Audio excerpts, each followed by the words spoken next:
Hey there cats, good time of the day to you. I'm still here. It's been exactly a year since I've uploaded a video with the playthrough of the previous game from the same studio that made this game, Savage Halloween, and that game was named Biolab Wars. I actually wanted to upload Savage Halloween when it was, well, Halloween, so about half a year ago, but alas, I got caught with job and life stuff, and so yeah, it got delayed, really delayed, as you can see. But I finally got around to it, even though I doubted if I actually should do it. I don't know, you know. State of the channel, man. I mean, I was thinking hard if I even should record this version with the commentary. I mean, like, in a year, the Biolab Wars video got like, what, 50 views? 3 likes? Well, all those guys who get me those likes, who pressed on that thumbs up button, those 3 of you, I'm doing this for ya, people. I mean, back in the days, I wouldn't even think twice about recording the commentary, I'd just do it, but man, I'm running this channel for 8 years already. I guess I'm getting old. It's kinda getting hard for me to talk to the mic for 2 hours straight. And besides, I always kinda said that this is my therapy sessions, but I'm kinda busy these days around, and I do not have time to just run my mouth, even though it might be useful for me. And besides, I don't know, it's just my depression, so to say, my down state. I mean, it took some kind of metamorphosis. I'm not sure what to talk about. I just feel generally down about the state of the world, and if you'll just look around, I guess you'll understand why that is. Unless, of course, you're some kind of millionaire and everything's cool for you. But for everyone else, there's even no reason to talk about it, because we all know why it sucks. There are wars everywhere. We are probably headway into World War III, and so all the fun, all the usual fun, you know. But well, I've poured myself a cocktail, and I hope it will get me started. Good stuff. That's some rum, vermouth, and curacao, dry curacao. Well, so yeah, hope it will get me talking. All in all, though, I really have no idea what to talk about. I guess my latest unusual source of despair was the moment when I didn't watch, but read about Guardians of the Galaxy 3 movie. And I found out they killed Lila in it, and for some reason, maybe it's just, you know, bad day, you know that moment when all your how to say it on English, all your sad moments kind of pour bit by bit, one by one, and you get a full cup, and then something small happens, something that is really something of a nuisance. Not a big thing, but it just overfills the cup and you break. So I guess that kind of thing happened when I read about Guardians of the Galaxy 3 and found out that they fucking killed Lila in it. And I guess this is a reason because of which I didn't watch Guardians of the Galaxy 3 to start with. I watched the first one, I wouldn't lie, I watched it for the Rocket Raccoon. Because I read the 80s comic books, and man, Mike Mignola, I hope I read his name correctly, Mignola, the guy who created Hellboy, he's genius, and I liked Hellboy movies, so when I heard Rocket Raccoon goes to the movies, I thought, right, let's check it out, why not, I like the 80s series, so maybe it's cool. And of course it wasn't cool. I mean, I'm an 80s lover, and what I got was Another reboot. Another motherfucking reboot. Why the hell are they even rebooting all this stuff over and over again? Remaking, redoing. Why are they not actually trying to create new characters?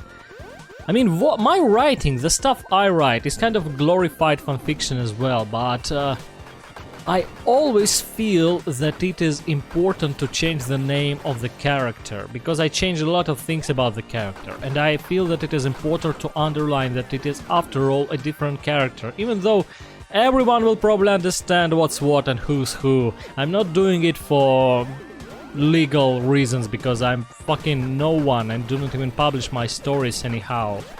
At least not anyhow in a big sense. I just upload them on a couple of forums at best. And maybe one day I'll get my own site, but I really just change my... I really changed the names of the character to underline that, yes, it is not the same character. It is my take on the character, you all understand what I'm talking about, but it is a different character, in a different story, so... I do not touch the originals. This is kind of a mantra for me, because I do not understand... I mean, I'm a smart guy. I guess I know a couple of possible answers, and I think I can understand the correct answer to this question. But why the fuck do they not change the names? Stuff like Star Wars, you know, just let it die already. It peaked in the 80s, and 2000s was alright. I really liked Episode 3. Despite the fact that most people didn't like it, I think it was awesome, so... But that was it. And after Lucas went, and after they changed... after they changed the expanded universe to Legends, that was clearly it. Just forget it. You should have never even changed it to Legends. You should just said, this is it, Star Wars is over. We are done. And change the name to some other kind of name.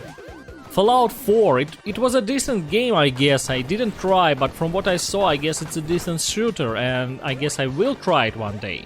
But it is not Fallout. It is nothing like Fallout. It was better to name it Rage 3 now with power armor. Why the fuck you keep Fallout? I mean, once again, I understand the answer why they do it, but... Oh, it would have been so much better for my perception, for my psyche, if they just changed names. So anyway, yeah. I watched Rocket Raccoon way back when the first Guardians of the Galaxy came out, and I immediately thought, this is not gonna end well, because I didn't like the dynamics with Groot, I didn't like a lot of stuff about New Rocket. It was grimy feeling, but, you know, it was kinda toned down. If I watch the Punisher movie, I want something like, you know, Warzone or any Punisher movie, really. I want a mindless action movie where when it's all blood and Rob Zombie on the soundtrack and all the stuff, I don't know. I want something cool, I want something R, 18 plus, unrated stuff, and much the same with the comics. Even Garth Ennis' run of the Punisher, despite the fact that I despise the guy, it was kinda cool, alright, because that's how Punisher should work. It should be blood and fucking guts all over. Man, Punisher should be brutal, and Rocket Raccoon kind of felt like it was aiming for the same territory, but they put him in the Guardians of the Galaxy, and there was nothing about him. And I remember that back in the days, to my friend I told that for the new Rocket Raccoon to work, he gotta go solo, and the movie gotta be directed by someone like Lars von Trier. Then it will be awesome. That's what I said back in the days, and even though I've said it, I still somehow watched Guardians of the Galaxy 2. I frankly do not remember much about the movie, and neither do I remember the reason why I even went to watch it. I probably was drunk, I had to pass some time for reasons, I don't know. Anyway, I watched it, and I firmly decided that I will not watch Guardians of the Galaxy 3, and that's what I did. And yes, a couple months ago, maybe a month ago, it was in April, so yeah, a month ago I stumbled upon the plot of the Guardians of the Galaxy 3 somewhere, and I read it, and I went away really darn sad. I think I cried that night. I don't know. I feel it for the imaginary characters, perhaps even more than for the real people. It's weird of me, I know, but I'm a weirdo, so what can you do? And yeah, so all in all, I was like, fucking hell. Why did they do it to my favorite characters again? They took Rocket and turned him into this thing, and then they killed Lyle and they pretty much stole his life, the fuckers. Again! It happened again! Damn it. And well, yeah, that was a downer for me. I really broke down for a couple days, and I remember I was googling what's going on in media altogether regarding Rocket. I remember I liked his Marvel vs. Capcom 3 iteration, even though once again I never really played the game myself, but I liked how Rocket Raccoon was depicted there. And turns out that they killed Lila in the Telltale game series too, but at least there you have a chance to resurrect her. And it looks like in the main continuum the Lila is dead, so man, it's really weird, you know, why are they doing it? And what I really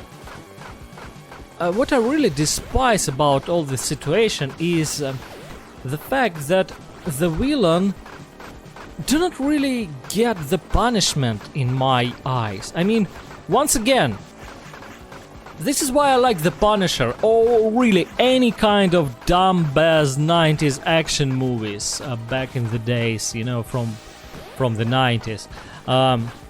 Because it all ends with a very banal and cliché stuff, but we all love it for a reason, when the main character goes with some ridiculous one-liner and then the main villain gets blown to bits, and not kind of off-screen stuff, you know, not some mild thing. You can see him struggling for his life and he's losing and he screams and it's fucking blood and stuff. Even, you know, Cowboy Marlboro and Harley Davidson, even when the villain falls down, when that shoe of Cowboy Marlboro breaks down as the villain falls, you can see the horror in the villain's eyes and you're like, yeah, you're gonna get it, motherfucker. This is good, man. This is really good. And rated R movies can convey that feeling, but censored movies, movies for kids, like for teens, like Guardians of the Galaxy, they can't. I know, because I watched Guardians of the Galaxy 1 and 2, and aside from the fact that they're fucking dumb as fuck, oh, I think I remembered bits of Guardians of the Galaxy 2, man, that was idiotic, really. Oh, that was stupid. Anyway, was it from that movie with Thanos? Thanos is his name, the purple guy who got the 5 stones and stuff. Anyway, aside from the fact that they're dumb as hell, from the Guardians of the Galaxy, you can always... I watch them, and I know that the ending, it doesn't feel anyhow cathartic. It feels muddled, it feels grey, it feels mediocre. You know, like, yeah, they kind of won. It all reminds me of that stuff, Asterigos Curse of the Stars, the game which I shot a separate video on, comparing it to the Werewolf from the 90s. Was it Werewolf? The Last Warrior, I guess that was the name of the NES game.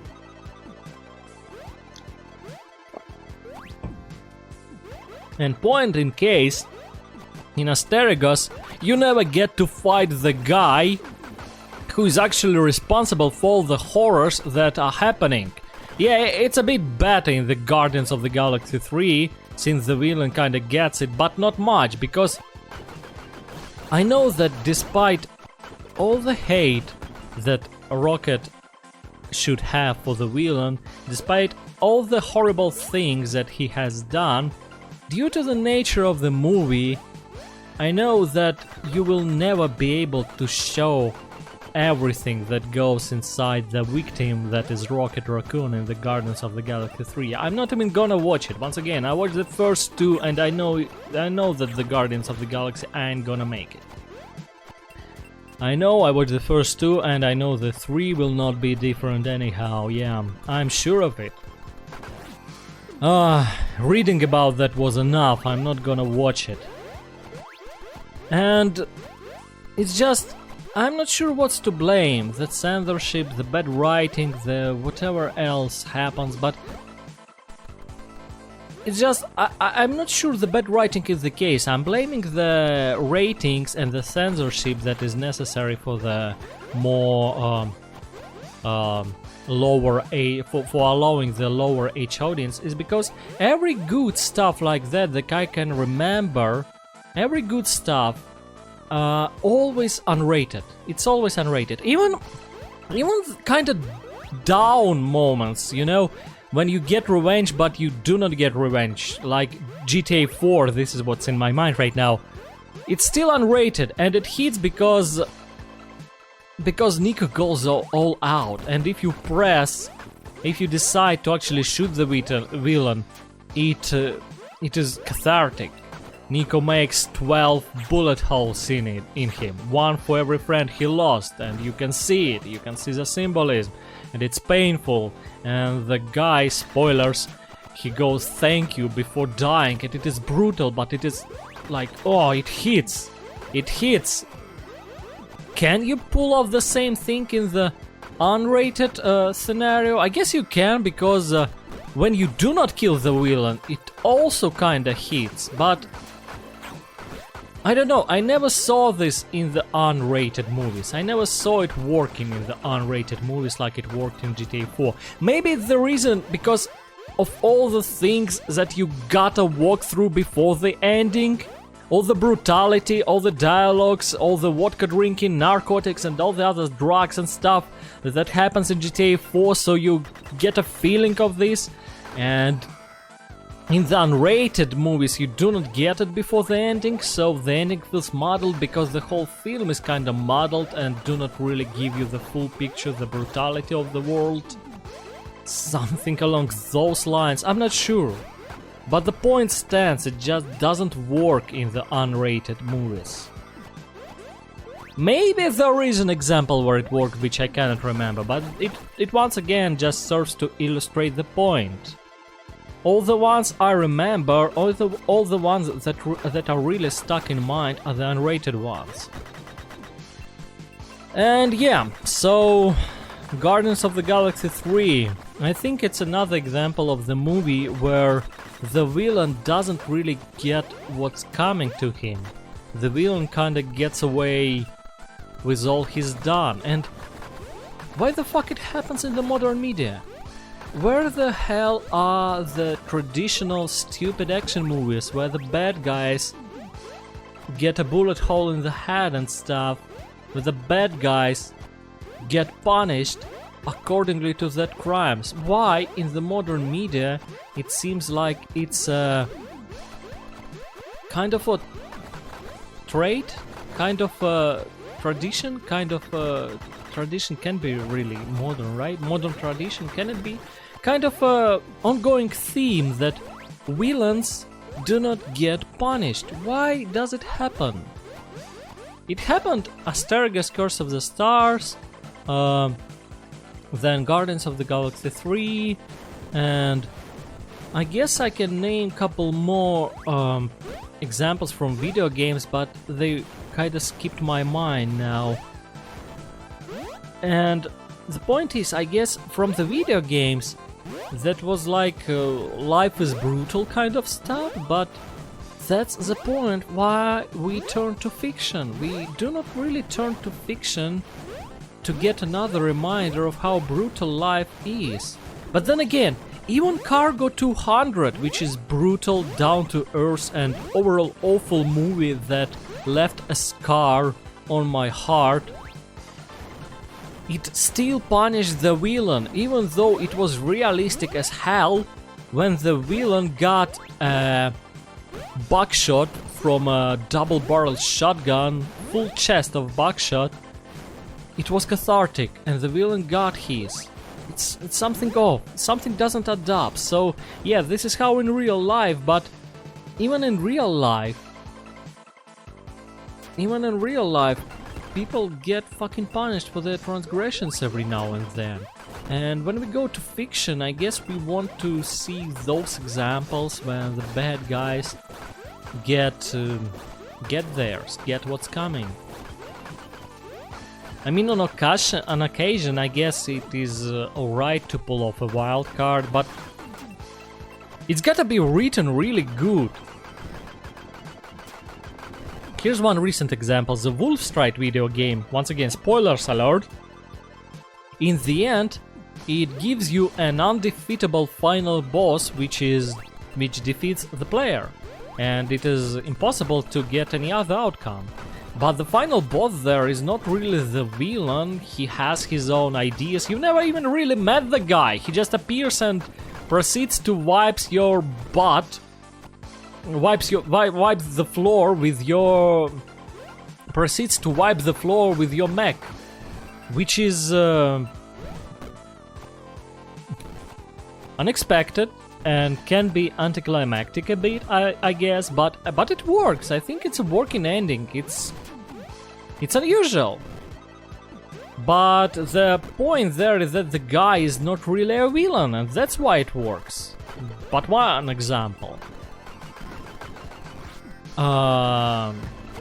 The stories where villain gets away scot-free and it works. I don't know, but then again, maybe some people like it. I never really liked slasher movies, precisely because the maniac usually stays alive, and maybe it's just a matter of taste in the end of the day, because I couldn't ever stand slasher movies, and especially I hate the movies where in the end they show villain walking away from fire or from like the guest where there's a fire. And villain walks away in a fireman's suit. It seems to be a cliche of an own. You know, cliche, villain walks away and villain walks away in a fireman's suit. That's fucking...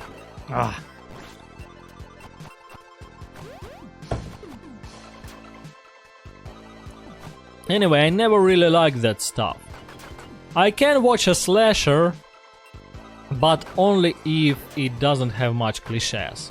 The two cliches that I hate are the last girl, because you can usually understand who will be the last girl from the very start of the movie, and the movie becomes uninteresting to watch unless you are into gore porn, which I am surprisingly or not into. I like gore, but gore for the sake of gore, no, not really. Oh, and even Manhunt had a story going behind it. An interesting story, I might add. If you remember Manhunt, it's kind of cool story of a director from Hollywood who captures people for his own amusement and then fucks up when he's capturing a murderer and kills his family. Yeah, it's a cool... Manhunt is cool. And well, anyway... What I was blabbering about. So, yeah, what can I say? I never really liked slashers, and so I do not like things where villain gets away without punishment, and maybe that's one I cannot remember much of that. I'm sure there's plenty of those, especially in the recent years. Once again, it seems like an ongoing topic in the media. I'm pretty sure I read a lot about these things happening in video games. It's just then, when I read about it happening in video games, I usually think, well, alright then, I'm not playing this and I'm forgetting all about the game. That's why I cannot remember now where exactly things like that happen. That's how I usually choose video games, you know. I usually first need to read the plot and then I choose whether or not I will read the book, play the video game, watch the movie. I always read the plot, and people say, "Is it you are spoiling yourself? You are spoiling yourself everything. You are not enjoying this." No, I'm enjoying the stuff. This is my way of enjoying the stuff. This is how I do it, and I'm really cool with it.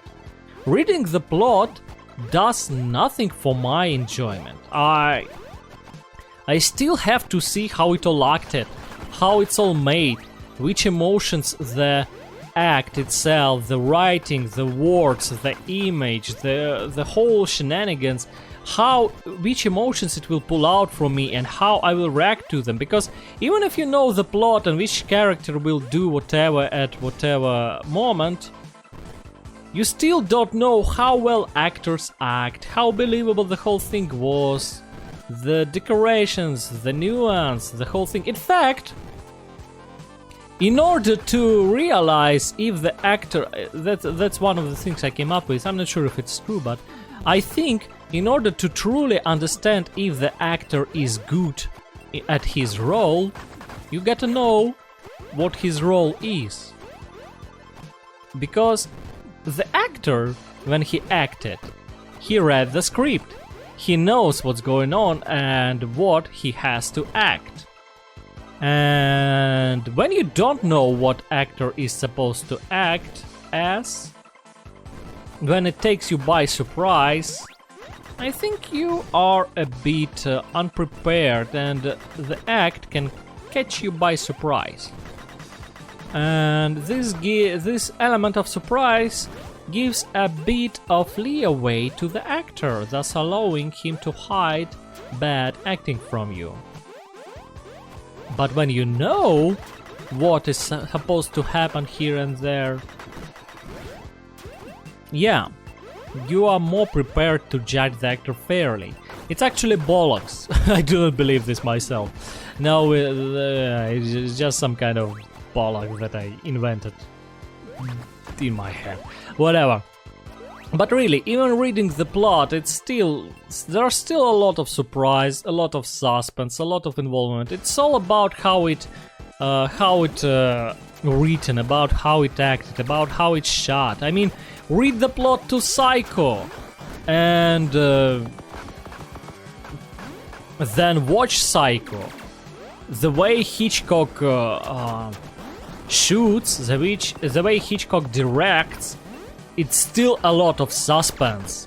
A short plot summary will never ever be able to transfer that. So reading the plot will not take away a lot of the Psycho. And then there are people who watch movies 2 or 3 times. Now that is the thing I rarely can do, only when I'm showing some particular movies to other people and I'm telling to them, this is the movie you gotta watch and I'm gonna watch it the second time with you too, yeah. Then it happens. But usually I only watch movies once, because once I watched it, there is nothing left for me. I'm a man of contradictions perhaps, but that's how I work. Anyway, so what I want to say is that there are people who watch the movies 2 times, 3 times, 4 times, and they still find enjoyment in it. So why reading, even though they know the plot, even though they saw everything, they're still enjoying. So why should I lose much from just reading the plot summary somewhere? I don't know. Well, even not summary, but, you know, expanded summary, the plot with the ending. Oh. All in all, I just read plots, that's what I do. And there are several movies, people say that that you shouldn't read the plot, but I will say that it only really applies to certain specific movies. And there are just several movies where you shouldn't read the plot, and they are mostly detective stories, really. Like Agatha Christie's Witness to Prosecution. That kind of stuff is where you shouldn't read the plot.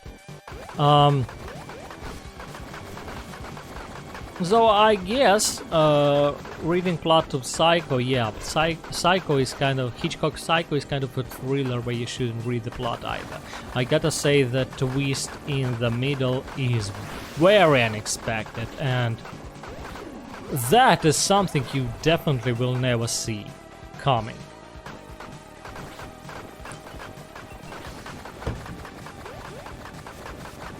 Anyway, for most movies, I am of opinion that you can read the plot and that you will not lose much at all. In fact, the only time I really spoiled something for myself in the movie is when I was translating Tiger Cage. And Tiger Cage is 1988 movie, I believe, from Hong Kong with Donnie Yen. And thing is, I translated the movie subtitles.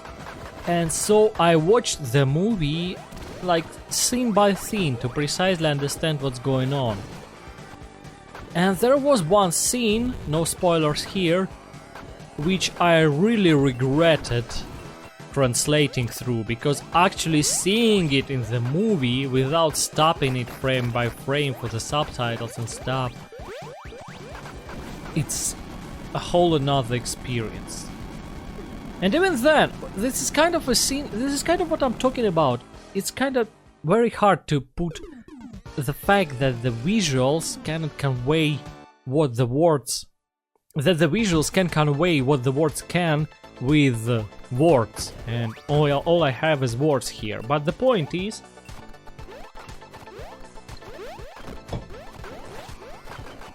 what I want to say is, even if I read plot to the Tiger Cage, I wouldn't see that scene itself. And reading the plot would have done nothing to me. But I was translating the movie and I was watching the scenes in order to understand precisely what characters are saying, because translations can be off, and I was translating from English, so it was Chinese to English, and then English I was translating to Russian. And in these cases I usually prefer to watch the movies, because every now and then things get lost in translations between in translation from Chinese to English, and every now and then I prefer to adapt the translations to the scene to make it clearly. So I was watching the scene, and so I saw the scene itself. Now that was spoiling. That was spoiling, because mere words cannot even closely show to you what I've seen. They cannot convey the acting, the picture, the plot that's happening, the facts, the, how do they call it in English? Makeup, yeah, the makeup, the actor's expression. Reading the plot is just a tiny bit, the tiniest bit of the stuff that is happening. I never really paid much attention to the plot in general. It's the small things, it's the dialogues that lead to the plot, the actions that cause the plot to happen, that kind of thing. So just reading the plot, it does nothing. Feel free to disagree with me, but yeah, that's what I've started with. I always read the plot before I'm actually deciding whether I should play, watch or read something. And it's the same thing with video games, really, and books too, really. Even with books, the condensed plot line is nothing to the imagery that can be conveyed in certain sentences, nothing to the characters' actions, really, it's nothing. And reading the plot saved me from a lot of disappointments.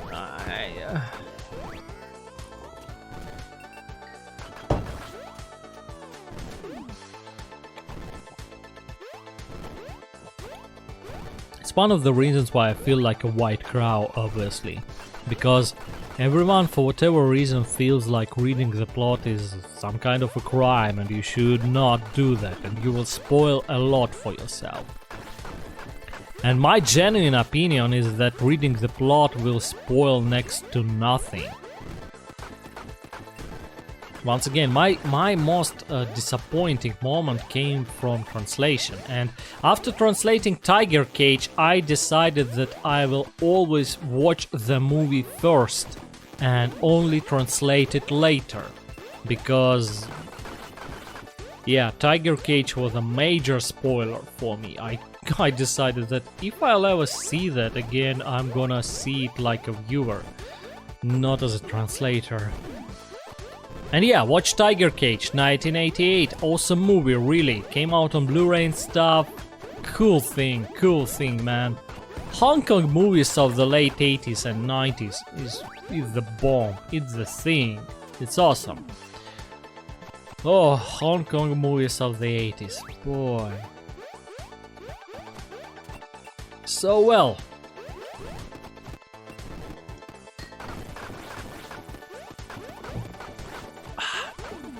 Enjoying my cocktail here.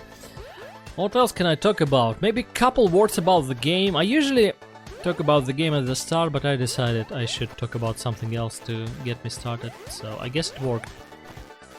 Couple words about the game. Savage Halloween comes from the second boss from Brazil, the same guys who made, as I mentioned, Biolab Wars. And what can I say? It's pretty much the same thing as Biolab Wars, but harder, better, faster, stronger and longer. And it has, as you can see, a 2-player co-op mode. And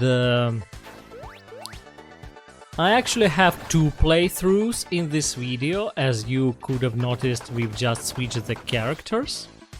It is a thing that we did in a separate playthrough. In both playthroughs, I guess I played as a werewolf, and a friend of mine played as a pumpkin-head man in one of the playthroughs and as a vampire girl in the other playthrough.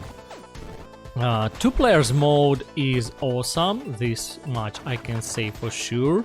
It's a shame it wasn't a thing in Biolab Wars, even though Biolab Wars had a total of 4 characters. Overall, Savage Halloween, as I said, everything Biolab Wars was and more. It is clearly that the developers got the much needed experience with Biolab Wars, and Savage Halloween got better sprites, better colors, and even a better optimization, because Biolab Wars, for whatever reason, every now and then was dropping down to 30 FPS. I am not sure why, it just happened, even though the game was nothing but an arcade. At some point it was dropping down to 30 FPS, and I didn't really even notice that until I shot the video and noticed that... Yeah, I didn't even notice until I shot the video, and then when I was watching the replay, I finally noticed the frame drop. But I can guarantee you that Savage Halloween doesn't have this frame drop, and it's stable 60 FPS all the way through during 2 playthroughs, which is awesome. As you can see, the difficulty is kinda mediocre, because even such an awesome players as me and my friend are, we still managed to complete this game's start to finish on our very second playthrough. So for the lovers of hardcore arcade or shoot 'em ups, it might be an easy game, albeit there is something called an expert mode, which I admit neither me or a friend of mine ever wanted to try out, because as you can see we are far from expert level in these kind of games, and we are falling at every second spike pit, and we in general lose a lot of health. So the regular mode is quite alright for us. It's difficult enough to be, well, moderately challenging, and it's great fun. What I really want to underline in Savage Halloween is that not only does it have three characters, but every character actually has its own parameters. Its own health, its own jump, height, jump.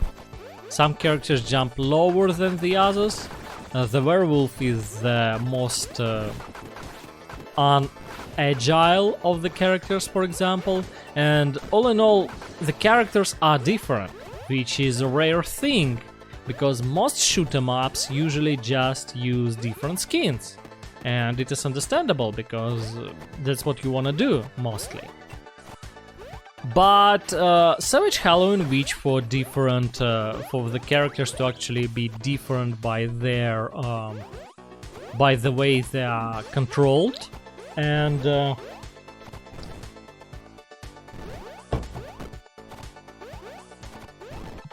And it actually works.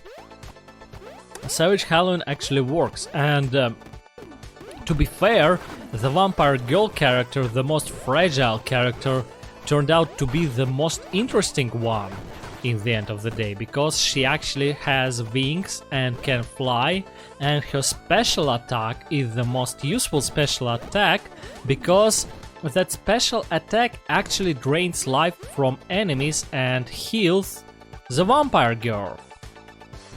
God damn it. Finally we made it down this drain.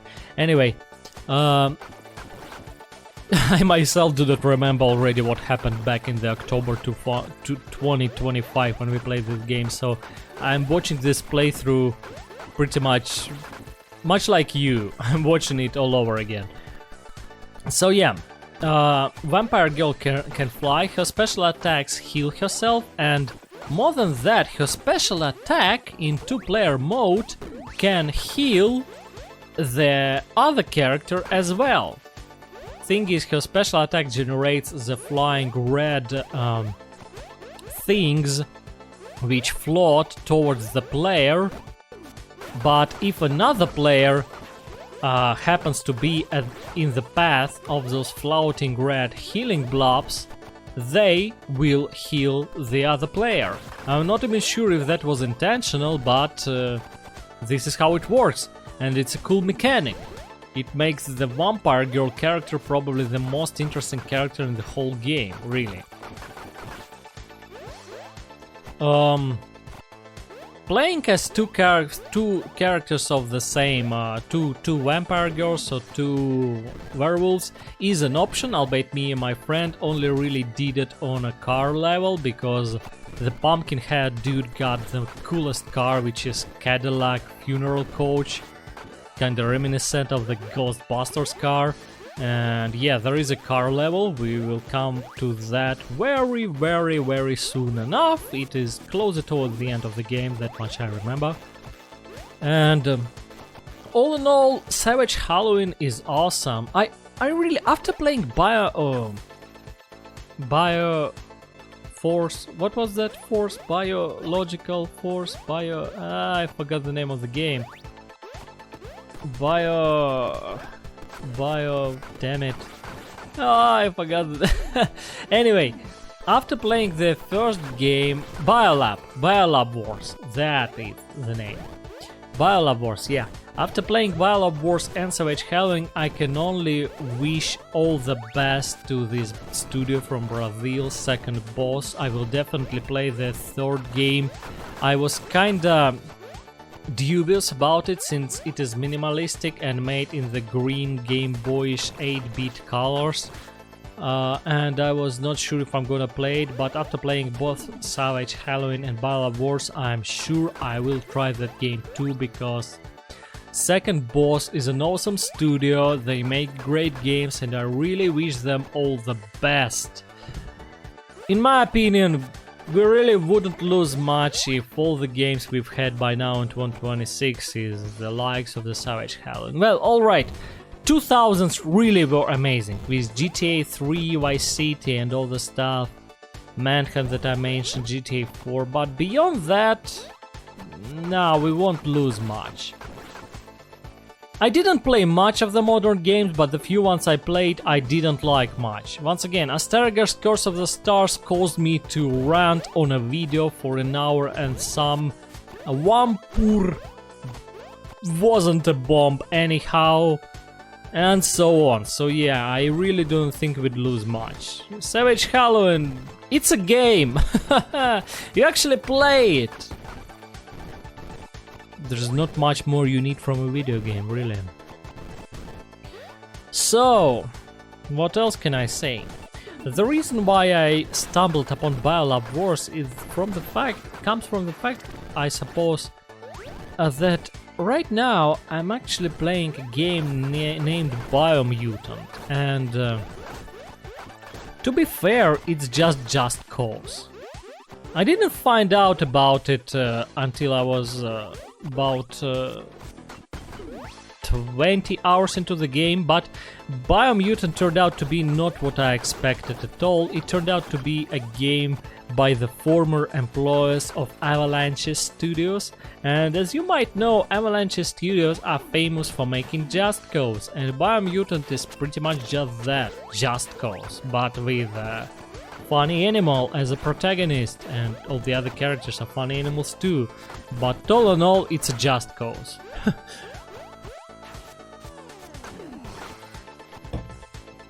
And I know a lot of people didn't like Biomutant, but I'm a guy who only really played the very first Just Cause, and I think Biomutant is pretty much like that.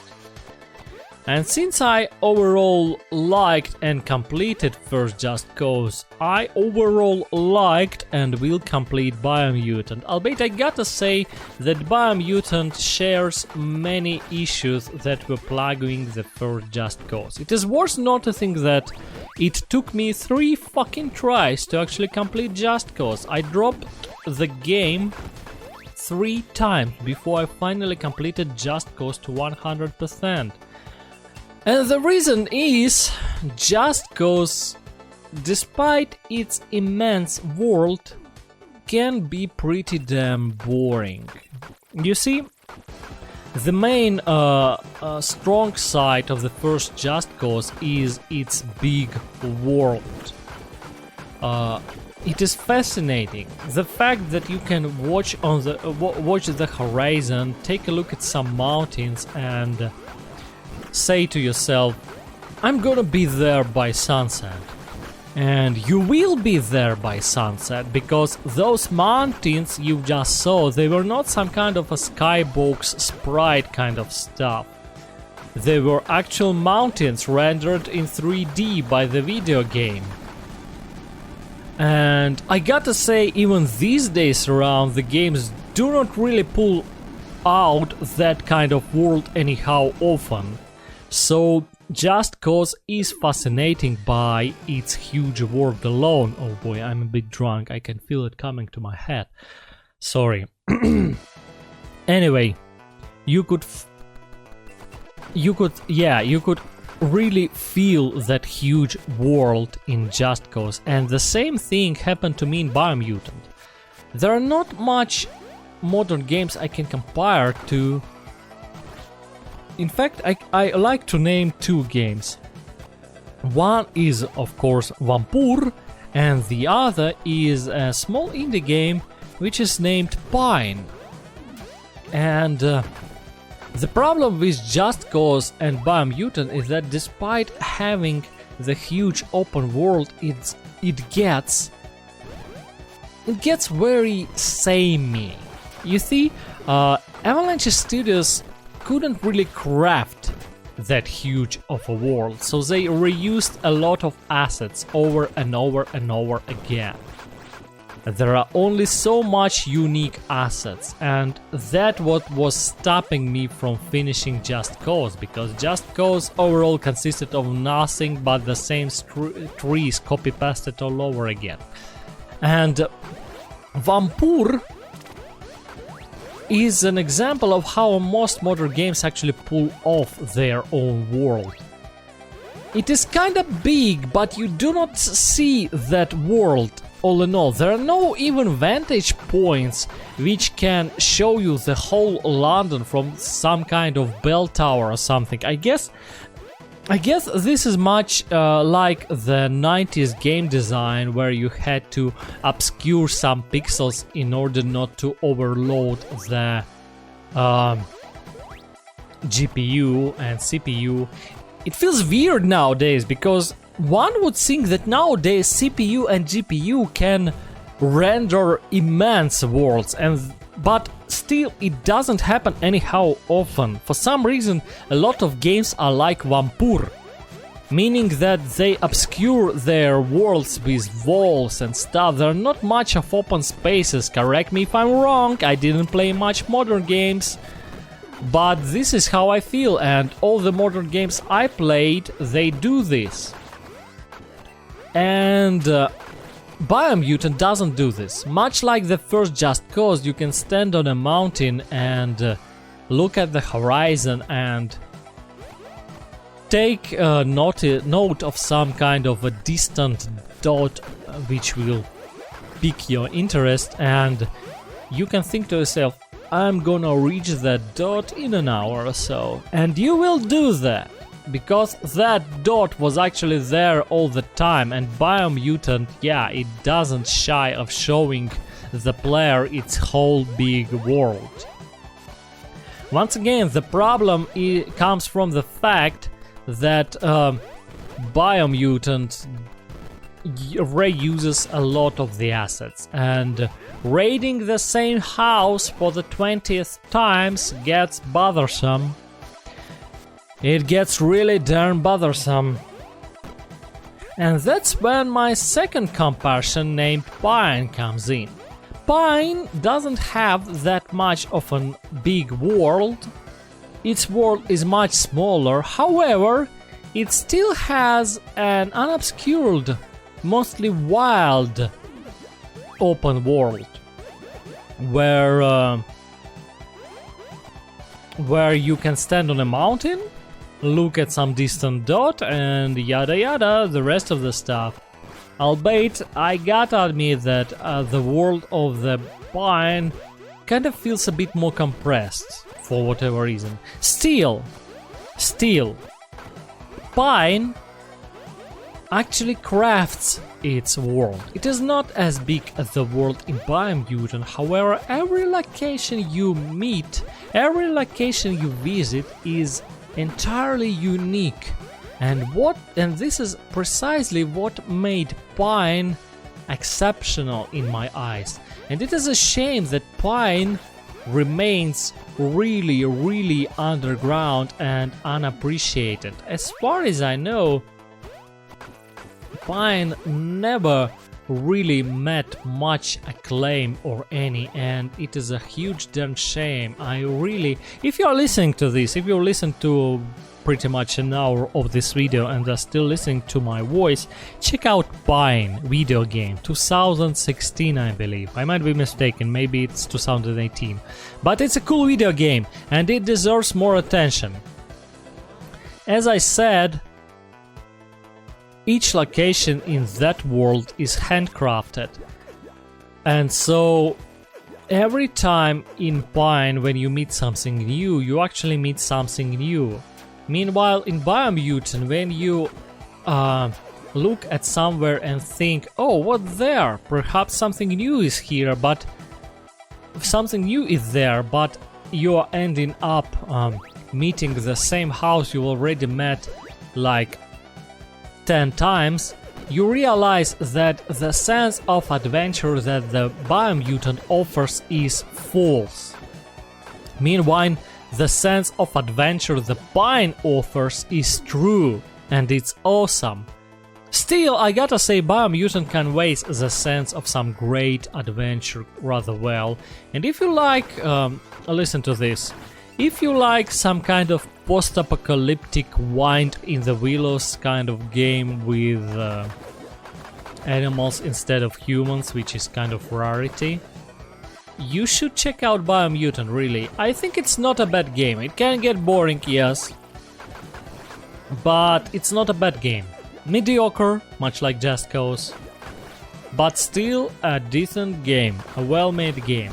And it is a shame that in our days, everything that is not 100% awesome tends to get overlooked. I think Biomutant deserves more love, and it definitely has some interesting ideas. It also has a photo mode, which is a devil's trap, and I spend more time in photo mode than I do in the actual game.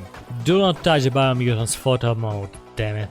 Even though I do feel like it helped me to practice my sense of composition, but anyway, screw it. And here in the Savage Halloween, while I was blabbering out to my mic for about an hour already, and I can feel my voice changing from being used for so long, we actually came to the water level, and this is the only level in a game which has a very noticeable bug.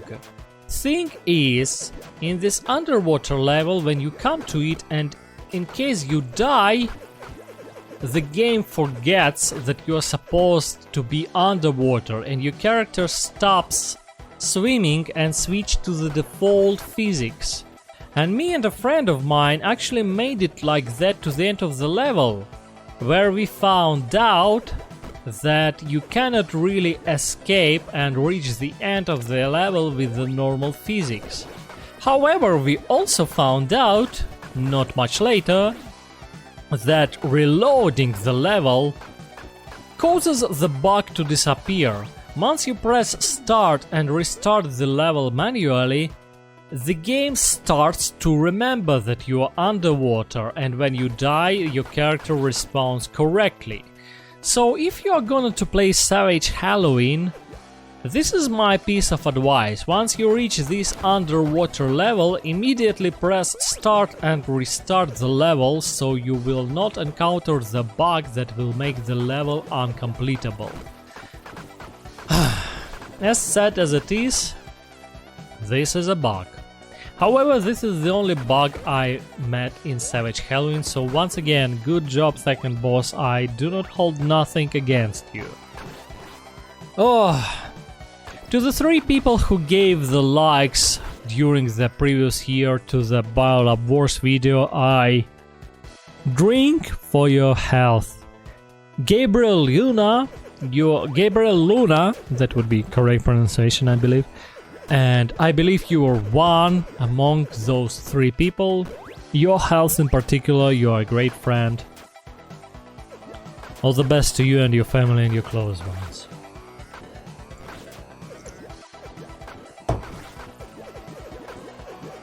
Ah, good stuff, really. I recently got a paycheck and so I managed to buy myself some things.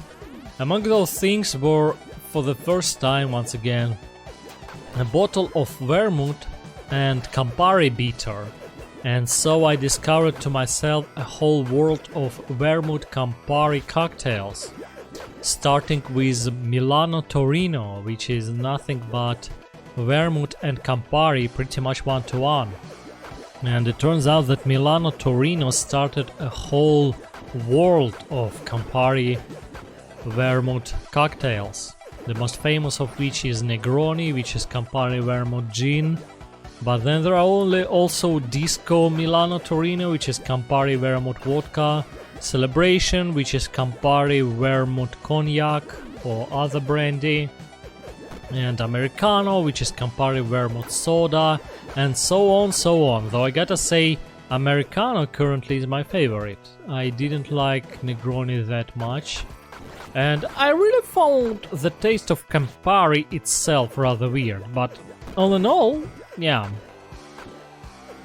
Oh, Campari vermouth soda, Americano, that was my favorite so far. Still have a bunch of others to try, but that's how it works. Oh. So, as I've said at the very start of this video, I've ran this channel for 8 years and actually by now it might already be 9 years. Yeah, I'm pretty sure a year has already passed. Anyway, I really wondered if I should record this video really. Albeit by now I'm an hour into it, so I guess I will finish it, yeah. But still, you know, all these videos, everything I do, it's kinda... The insult to the injury is the fact that my most viewed videos are the ones that are not based on my creativity anyhow at all. My most viewed video, which finally got banned recently, is an upload of the movie California Kid with Russian subtitles, and really I was very surprised that it got not banned immediately. I started to think that California Kid the movie actually is in, you know, copyright limbo, abandonware kind of movie. But when I got about 1 million views, I don't know, or couple thousands of views, I'm not sure how much views there were, Anyway, the movie finally got banned, and I'm really thankful for that, because thousands of subscribers came to me through that movie, and it's not my creativity, it's not what I do. I only really translated subtitles to it, but most of the viewers and subscribers were from America. They weren't even there for subtitles, they just wanted to watch movies for free. Which is nothing I condemn, I'm up for it all the time. Download yourself a torrent of California Kid now, I do not care. But I want, for this channel, I want to people to actually subscribe to my creativity. And my videos actually really only get couple dozens of views. 50 views for a year is regular stuff for my video. Albeit every now and then my video actually do explode to couple thousands of views. And every now and then I get messages like you actually helped me to realize my childhood dream. I'm sorry for the silence, but really, you made me realize my childhood dream. And I understand this is nothing important, because this message, it was left to me under my Just Cause modding video, where I taught people how to spawn various vehicles. But still, even though it's just a video game, the fact that somebody wanted to spawn those vehicles back when they were a child, and I actually enabled them, got them a way to do it, this is something that make me feel like this channel is not useless. That things that I do are actually useful and they actually benefit people. Not in some abstract way, like I don't know, I am working on the factory that is assembling TV remotes, so I'm making it comfortable for the people. No, I'm actually making dreams coming true. I'm actually useful in the ways, in the spiritual ways, you know. And I think this is something not many people can tell at all. Like, not many people can say that the work they are doing are actually uplifting the spirits of the humans all over the world. So getting messages like that, the messages like "you made my childhood dream come true," it doesn't happen often, but it happened more than once. And so getting those messages is something that keeps this channel going. Something that makes me think that it's all worth it in the end of the day. Yes, this channel doesn't make money, doesn't write advertisement, doesn't have any kind of monetization. But this channel makes people's dreams come true. Welcome to Simple Improvement. This is the channel that makes dreams come true. And yeah, I still was very doubtful about whether or not I should make this Savage Halloween video, whether or not I should upload it in the end of the day. Because it's not a modding video, it's just a gameplay video, but in the end of the day I decided that it is at least some kind of activity. It's kind of sad, but if I only stick to modding videos, I'd only released like one video per season, and that's not a lot anyhow. I think I should show at least somehow that this channel is alive and I'm alive, especially these days around, because, you know, reminder, I'm Russian and we have a war on our borders going on right now. Not to remind you of our glorious government, which is definitely not a fine one, but yeah. The point of this video is just to show to show you all that I'm alive, I'm alright, I'm still fine, I'm still kicking. I'd prefer another modding video really, but there are not much games which nobody modded before me, and as you might know, I prefer my modding videos to be completely original. Because if it's not original, what's the point to it? Once again, as my Watch Dogs video have proven, I could have done modding videos which would show how to mod popular video games, popular things, and said videos would very likely be quite popular, and I could rack up much more views with such videos, with videos like Watch Dogs modding, which would just showcase you how to mod popular games, because really Watch Dogs modding video is one of the most popular videos on my channel. But what's the point? Everyone and their mama modded Watch Dogs. There's a whole Watch Dogs modding server in Discord. You can just join it, and my channel would do nothing but regurgitate the thing that was already made times and times again.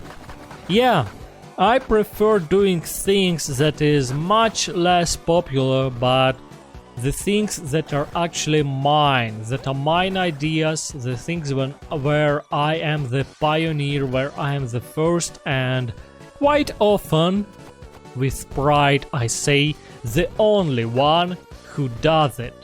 Yes, it doesn't rack up much views in general, but if you will actually need it, I am the only one who will provide it.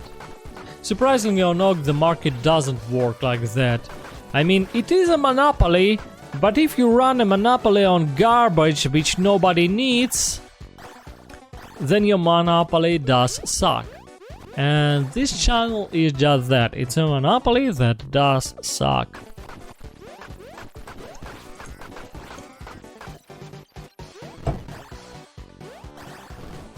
Anyway, thanks for everyone who is still here with me. Yeah, I'm not sure if I should have recorded this commentary, but I guess it can go as a podcast, if not as a gaming video, then as a podcast. Oh, my cocktail is coming to the end. Well, what else can I talk about? You know, lately I've got an opportunity to watch some movies which, frankly, some of these movies are likely will never be released to the general public. Well, all in all, I just was to the film festival. And if you ever visited film festivals, you know there are a lot of festival movies on those festival things.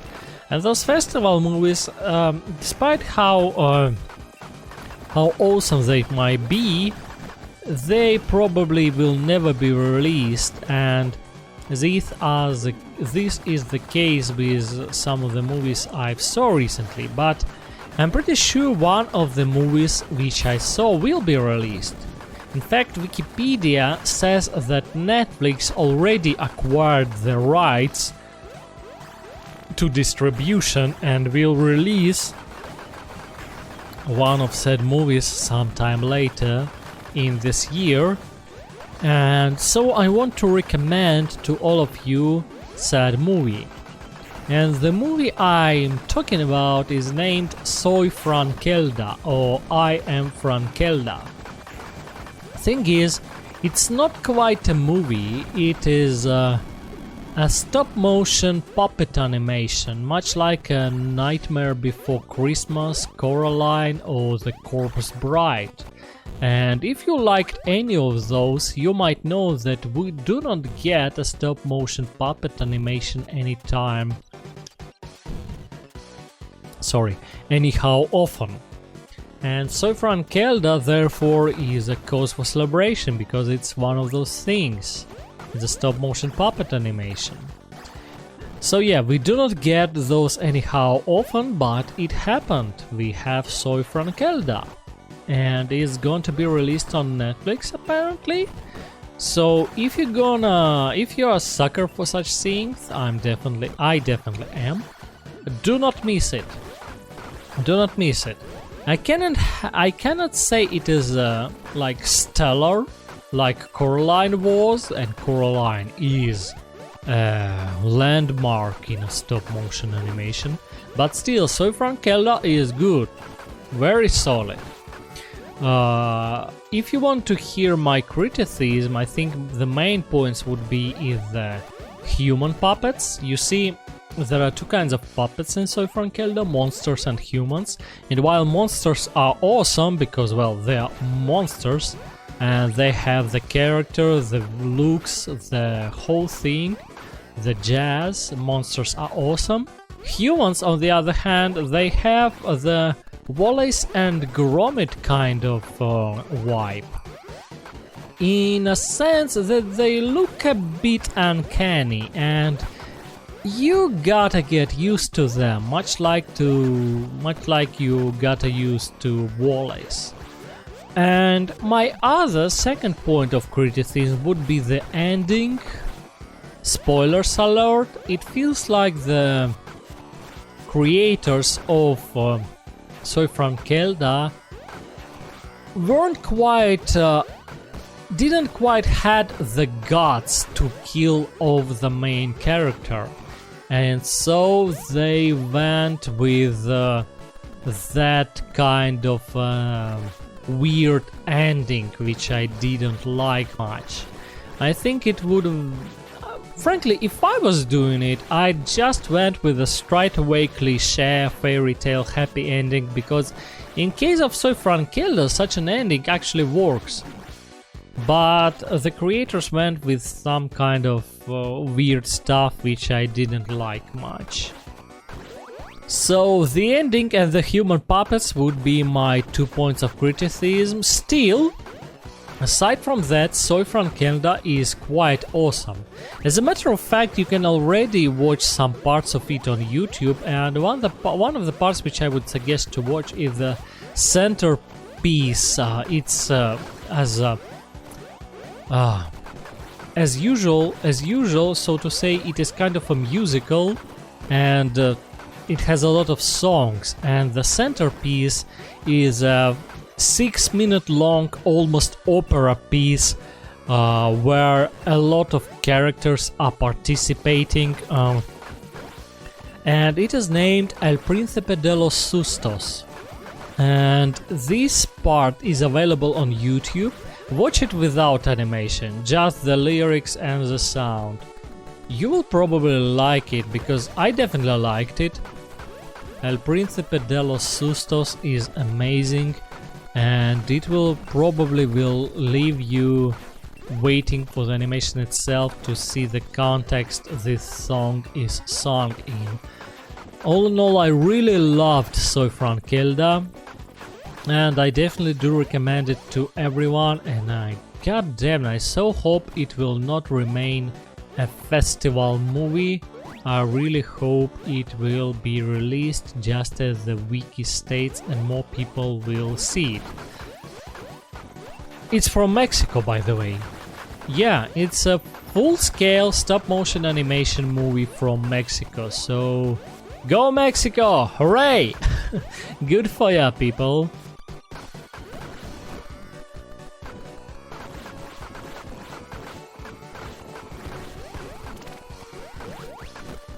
For some reason, I'm really keen on Latin American stuff, Brazil, Mexican, all that stuff. I really like their culture.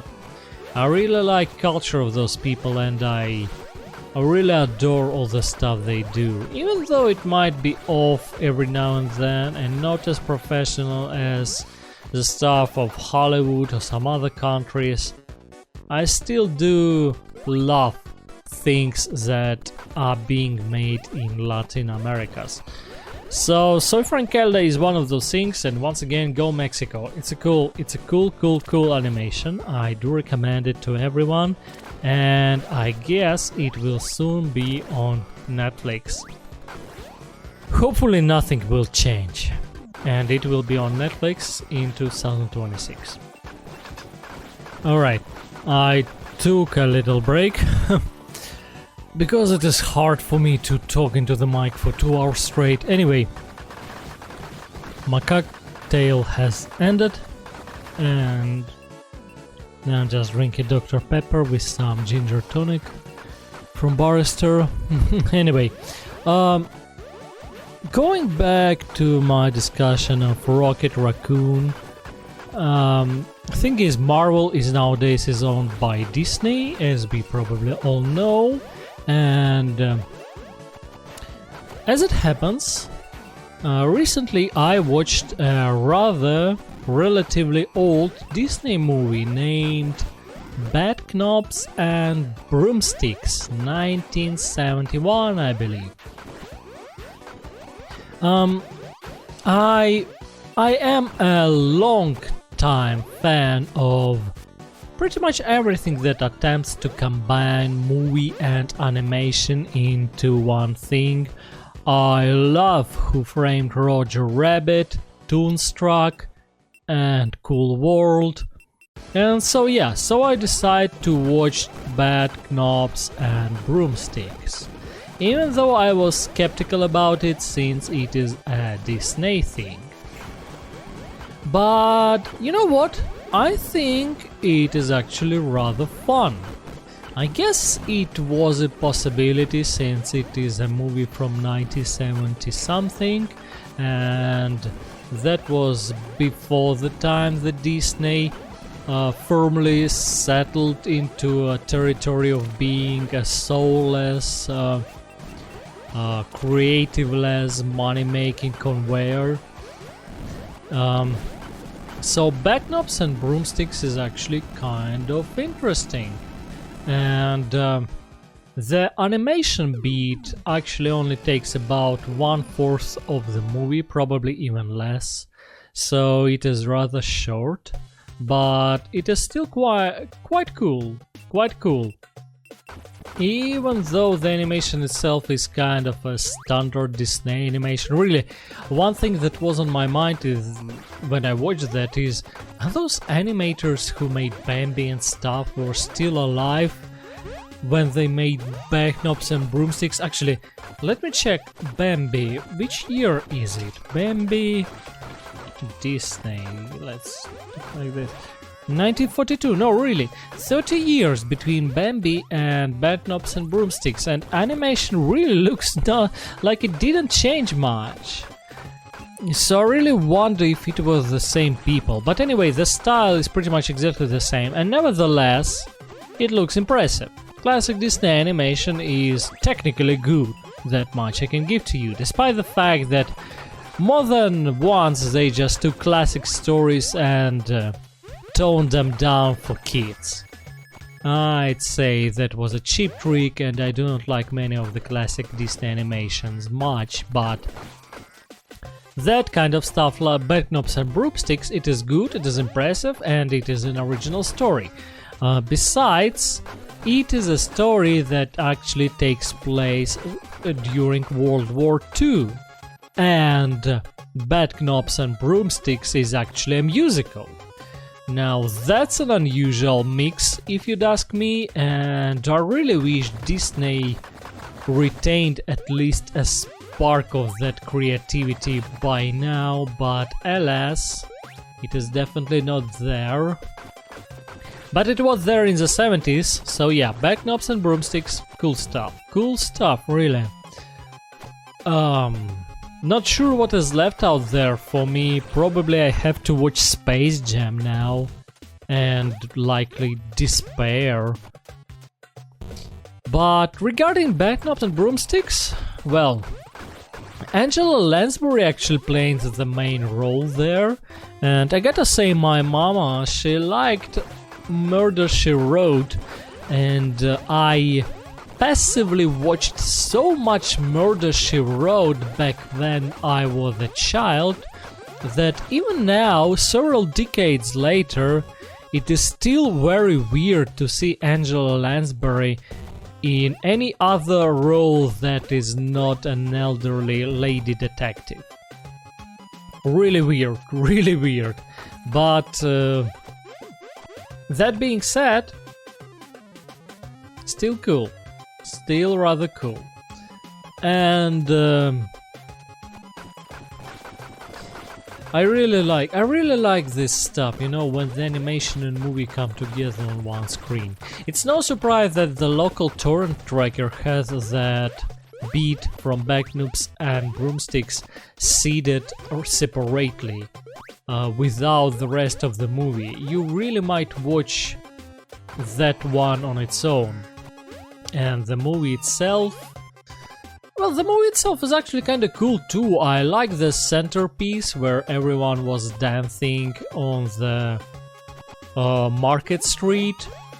And overall, as a musical, it is really good. I wouldn't say it puts La La Land to shame, but it is at the very least on the same level as the La La Land.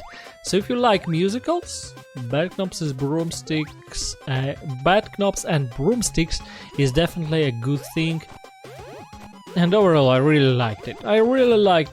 Once again, I might be biased since I like all kinds of old stuff, but I think it is evident that that kind of movie is way more creative than whatever Disney produces now. Guardians of Galaxy 3, goddammit, why the fuck? Who even had the audacity to kill Lila? Anyway, speaking of creativity, there was a song towards the end of Backknoops and Broomsticks, which is named Nobody's Problems for Me. And I was impressed by the song a lot. I actually went to search for the lyrics. And that was the moment where I, with a surprise, found out that this song was actually cut from the initial release of Backknoops and Broomsticks and was only restored into the movie in the 1996, when some kind of remastered, restored release of the movie was made. And it was also said on a wiki that when the restored variant of the movie was played in some kind of academy or whatever, the performance of Nobody's Problems was met with standing ovations. And no surprise there, the song is sung perfectly and the lyrics are simple yet brilliant. And all that is left for me is to ask, who the hell was so tone deaf to actually cut Nobody's Problems for Me from the initial release? Why it was cut to start with? It is beyond me, but maybe that kind of stuff was the sign, one of the first signs of the things to come. Some kind of producers who were really going for the safe option. And who eventually defeated everyone else in Disney, obviously, even though we still had a decade of Touchstone Pictures and other interesting things from Disney ahead of us back in the 70s. I guess the fact that somebody decided to cut away Nobody's Problems from Backknoops and Broomsticks might serve as a sign that people who were aimed at maximum profit with minimal risk were already taking their route at the company, however sad it might be. But well, I'm just glad it got restored eventually. And we got to fight with Anubis in Savage Halloween. And let me tell you, as a fan of ancient Egypt, I'm goddamn tired of Anubis being at best a boss in video games and at worst just a generic enemy. Anubis was never an evil god in ancient Egypt. As a matter of fact, I have a book of magics from the late Egypt, and What surprised me is that Anubis is actually addressed to as Jesus would be later in the Bible. Well, almost in the same way. The Jesus was addressed as a good shepherd, and Anubis is addressed as a good ox herd. Yeah, this was different. Sheep and oxes. But other than that, the fact that Anubis addressed to as Jesus should tell you everything you should know about this god. Anubis was known as a judge, and definitely not as an evil kind of a judge. He was known as king of the dead, the master of all mysteries. He was, despite the fact that a lot of his roles were later usurped by Osiris, Anubis was still held in much regard by ancient Egyptians. And goddamn, I'm so darn tired looking at Anubis as an enemy. The fact that modern pop culture uses Anubis as an enemy. Why? I can't fathom why. Because he has a head of a dog? Does that make him a monster? I mean, I guess it is still better than the way furries approach him, but man, neither of those things are nice. It's all in all, it's kind of weird that all the modern pop culture does to the ancient gods is to portray them as enemies. Anubis is not the only one. I mean, take a look at the Assassin's Creed Origins. There was a whole DLCs where you had to fight ancient Egyptian gods. Why do we have to fight gods? What kind of satanic message that is? Yes, I'm saying this at a risk of sound like some right-wing American conspiracy theories, but really, what kind of a message this is? All those ancient gods, at least from ancient Egypt, they were less or more benevolent. The only ancient Egyptian god who was straight away evil was Seth. And he is not even that popular as an enemy. Why Anubis, really? Is it because modern people are so afraid of death? I don't know. Memento mori, people. Memento mori. Death will come for you. It is not something to be afraid of. It is a fact of life. You might be dead tomorrow. Remember that. Always remember about death. Christians also have that kind of message. We have ossuaries and stuff, or is the name is ossuaries? Anyway, we have Chapel of Bones and all that kind of things, which are made to remind us that death is coming, but unfortunately people do not just refuse to remember that they are mortal. And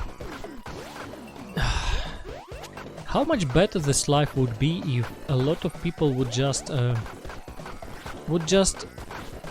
keep it in their head that they will not live forever, but instead we fight the gods of death as if death can be defeated. It can be. However much we want to cheat ourselves into believing this, and even if it can be, we probably shouldn't defeat death anyway, because why should we? Why would you want to be immortal? Why would you want to live forever? Really?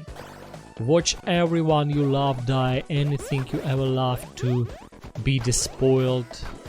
I lived for just 30 years and I already have pretty much enough of this stuff. It is a punishment. We definitely should not want to live forever. And you know, I'm not the original one in this thought. A lot of people thought about that before me. There are a lot of creative works which depict immortality as a curse, and you know it is for a reason.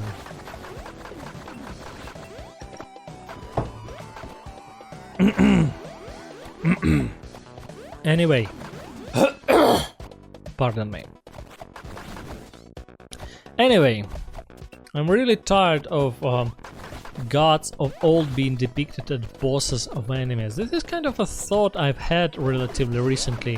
What would ancient Greeks say if they saw God of War?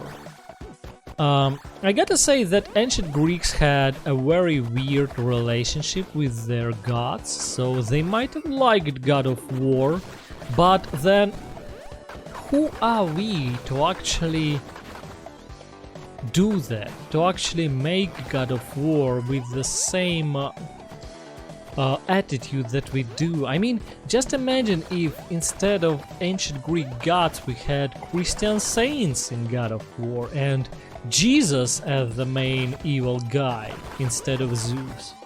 What tragedy it would be! What how much controversy would such a game rise? But with ancient gods, with religions that no one cares about, we are free to do this. And it's hypocritical because I think it is. And in thousands of years Christianity might suffer the same fate, we do not know. But it's just, in general, I think it is a bit disrespectful to our ancestors. Nobody cares, of course, nobody cares, but I wish people would have treated their ancestors better and with more respect. The only ancient Egyptian game which I liked was so far, which I genuinely liked. I mean, I liked, for example, Power Slave, even though they were jackal-headed mobs, but Power Slave was good. And so to say, the only ancient Egyptian game which I clearly liked, yeah, let's put it like this, I clearly liked it without any buts or other things, or any kind of criticism, was Pharaonic. And it was an awesome game, really, all around. It is one of the few games which I completed several times because I thought Pharaonic was so awesome. After my first walkthrough, I straight away dived into the second one, and I just wish there were more games as Pharaonic, but given that the Pharaonic remained mostly unknown and underground, I guess we won't see games like Pharaonic anytime soon, which is really, really sad.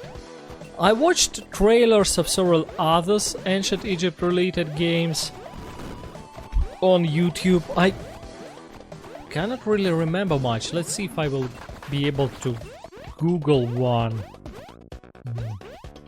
Game where paintings come to life.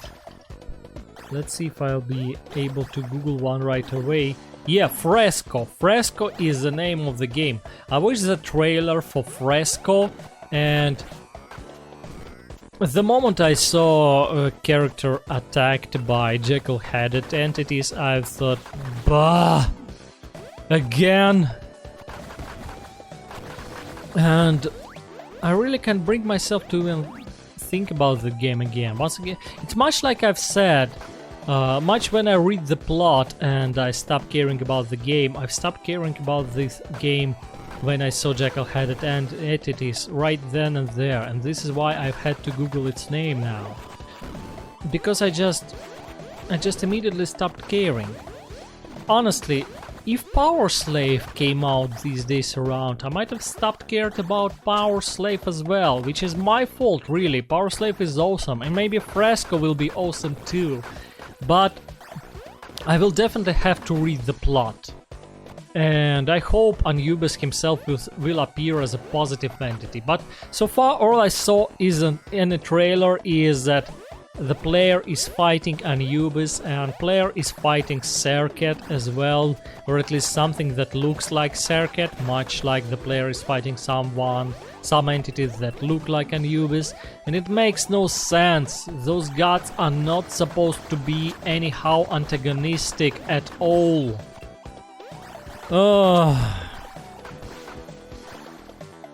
Especially Anubis. Anubis in all the books I've read, in all the ancient Egyptian writings I've read, Anubis is supposed to be an absolutely positive entity, yet somehow he's always the enemy. I don't know why, it just makes me confused. By the way, did you know that Anubis is not an ancient Egyptian name, it's ancient Greek? It's the name ancient Greek gave to the ancient Egyptian god, and Osiris is ancient Greek as well. As a matter of fact, and this is a fact which I am, as a fan of Egypt, also don't like, most of the names that we have nowadays in our pop culture are not Egyptian anyhow. Osiris should be something like Van Nofer, and it is translated something like the one who stays perfect, Van Nofer, something along those lines. And Anubis should be something like Anpu or Inpu. The fact is, we do not really have the vowels written down from ancient Egyptians, so we don't really know if he's Anpu or Inpu and how it will be pronounced correctly. I like Inpu myself. The other thing is that according to the rules of ancient Egyptian, Inpu and therefore Anubis is clearly the male name, and one thing that just blows my mind is seeing somebody drawing dog girls that are named Anubis, and I'm not meaning in a furry kind of sense. I watched an anime these days around. What was his name? What was its name? I'm not sure.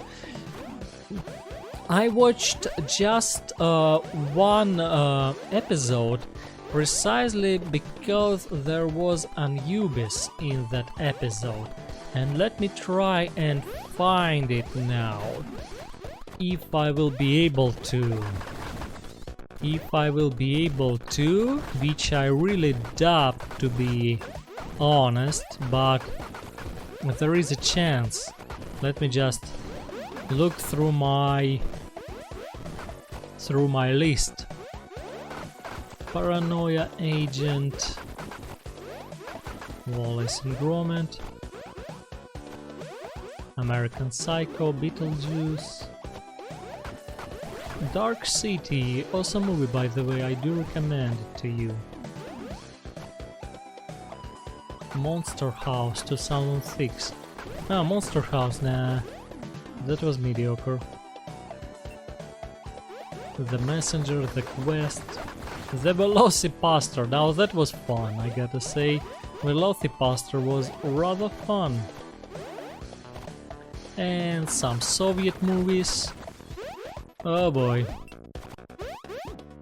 Kaiba. That is an anime and rather sad, I gotta say. I enjoyed Kaiba a lot, but it is a hard thing to watch, to be honest. And that is not the thing I'm looking for.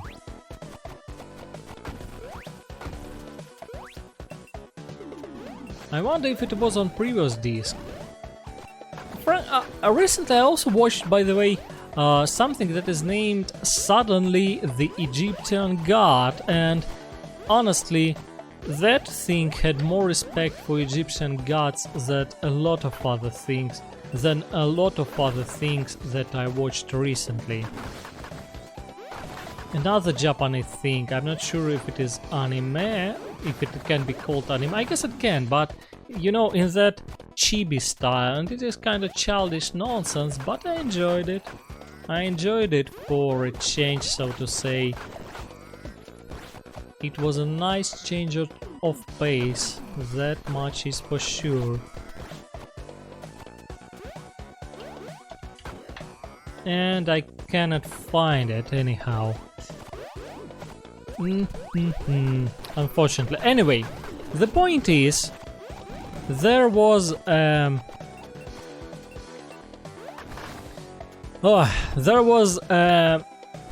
dog girl, and she was named Anubis, and this is bollocks, because this is much like if nowadays we'd name a girl John or Robert. Anubis is a purely male name, because for everyone who would do even minimal research related to ancient Egypt, you would know that all ancient Egypt female names should end with a T, like Bastet, or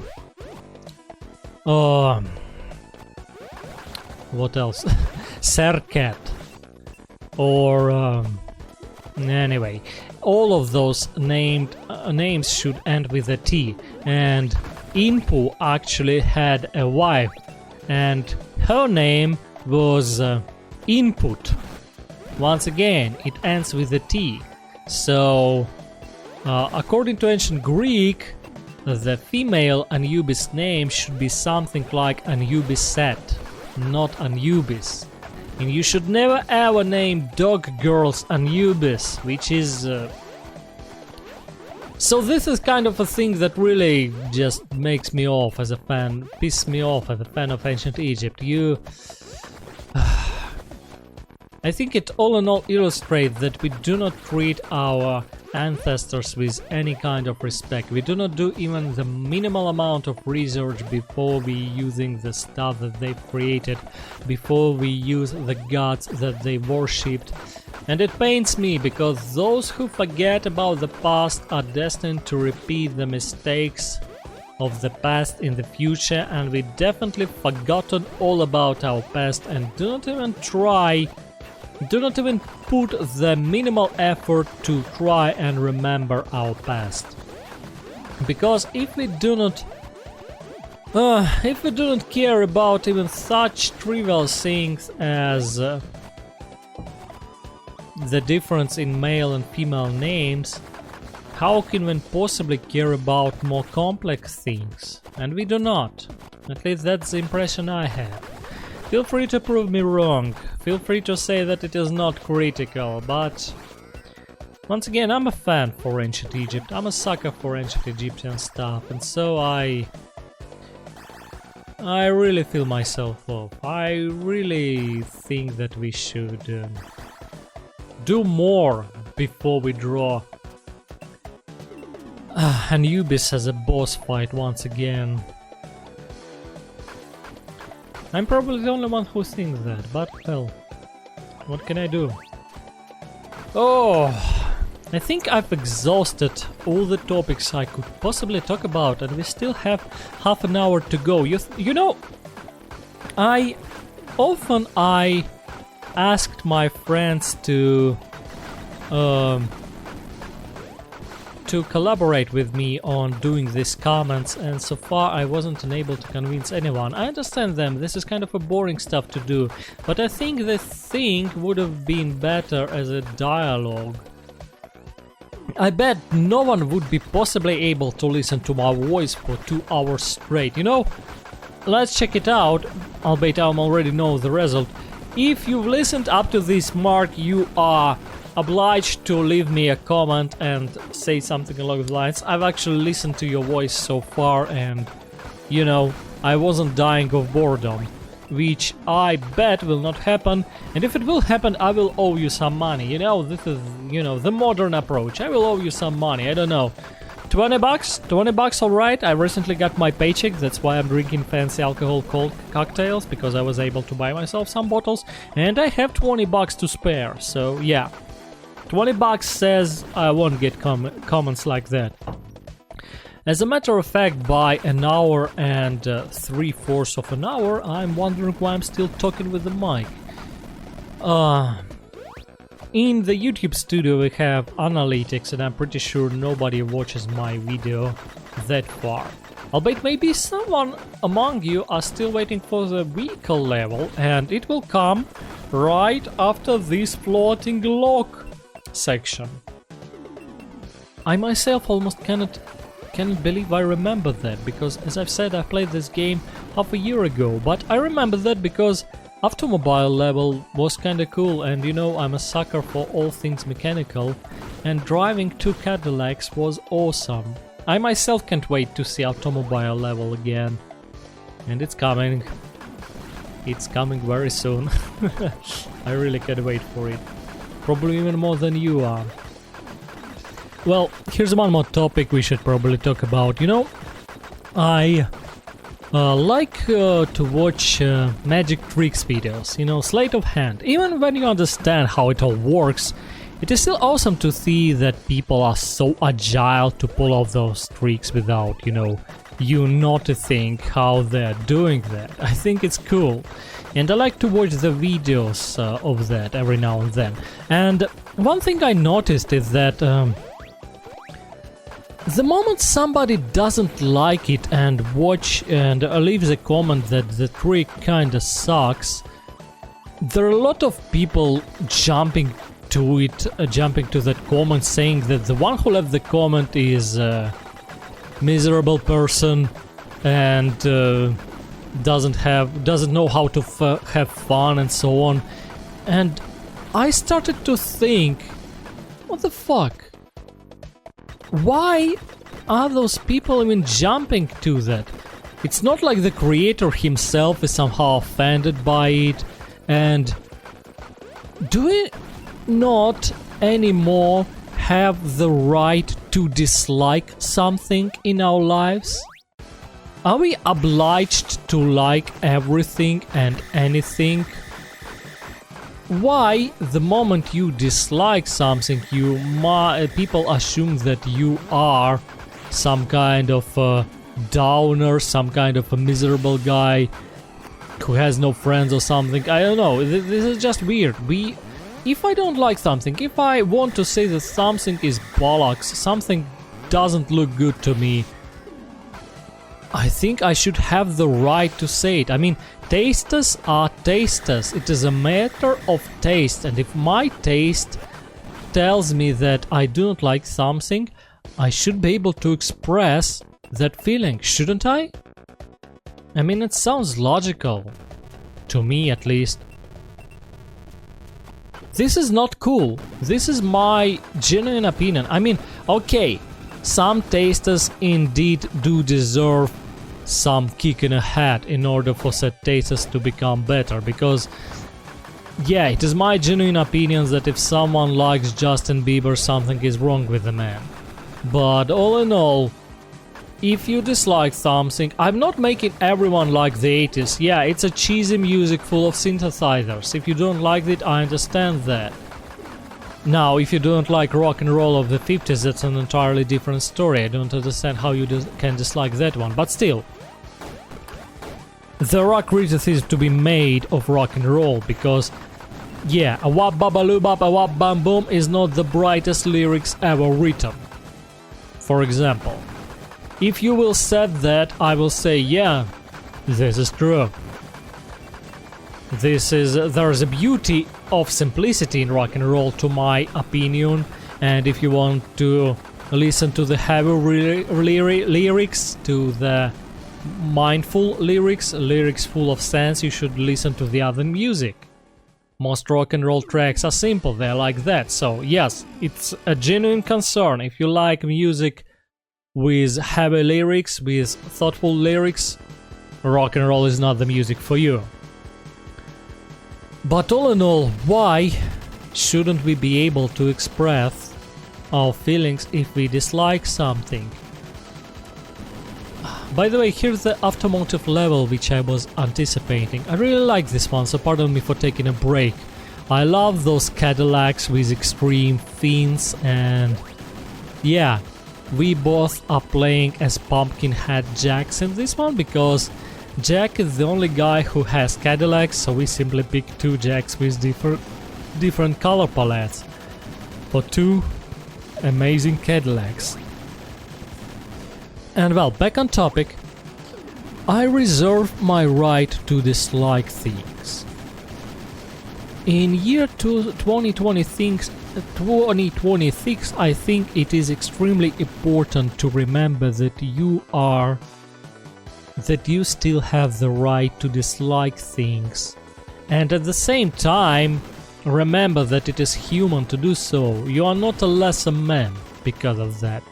Whoever says that you are some kind of miserable guy for disliking something, I spent my whole video disliking Guardians of the Galaxy 3.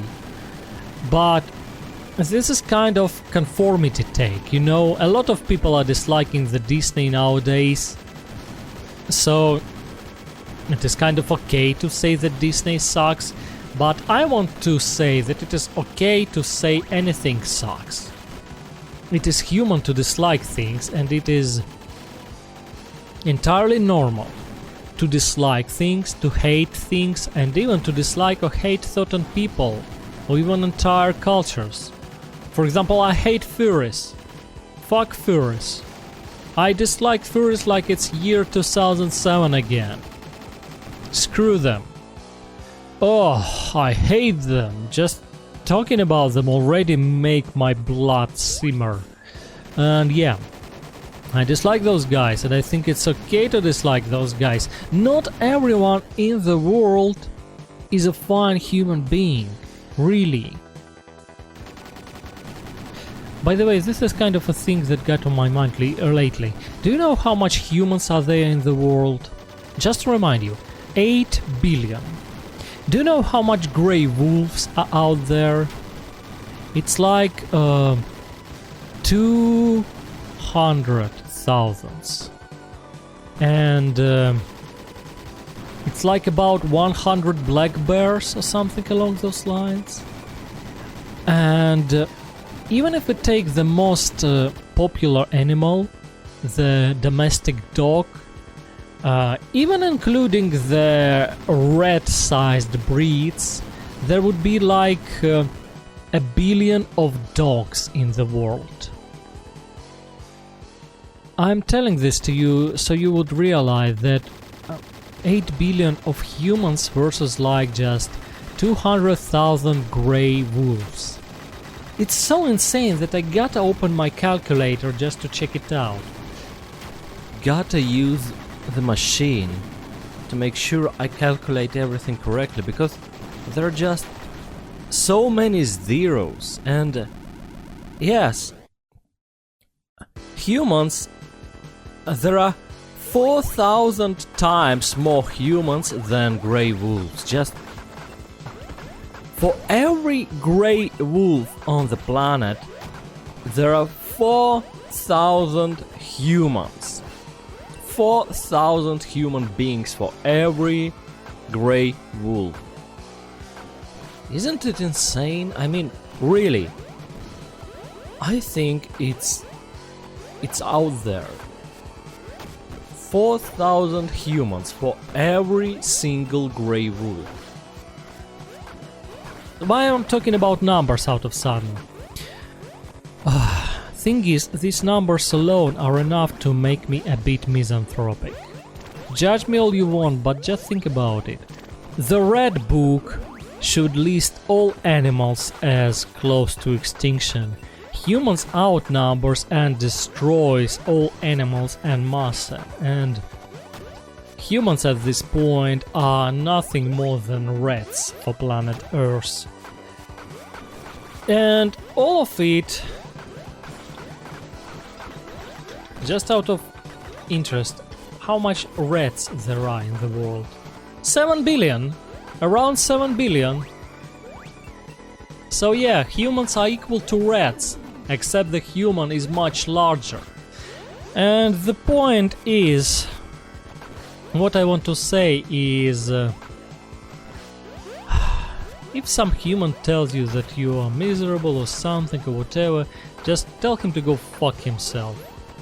I do not think it is important to hold yourself back before our own species. We are way too numerous and there are too much assholes among us, too much freaks, too much people who just waste oxygen, really. We are eating out the planet Earth, you know? We are just destroying it, we are consuming it completely. Nothing good is coming towards us with those kind of numbers. I mean, say whatever you like, but those numbers are insane, and I think it is clear that to sustain such an amount of life is incredibly hard for the planet. So yeah, I reserve the right to hate humans. I reserve the right to hate groups of people that I don't like, even if the masses might not like it. This is my right, you know. And I think, judging by the numbers, even though we are currently engaged in wars and stuff and it is all depressing, it is weird that we are not allowed to dislike people in general. There's some kind of healthy line that should not be crossed. War is bad, but we should be allowed to dislike people, because hate is a normal human emotion and we cannot and we should not get rid of it. The middle line is somewhere there. We should be able to hate. We should not go to war over our hate. We should be able to express ourselves freely. We should not allow our anger to take the best of us. Something along those lines, or at least that's what I feel. And what else can I say?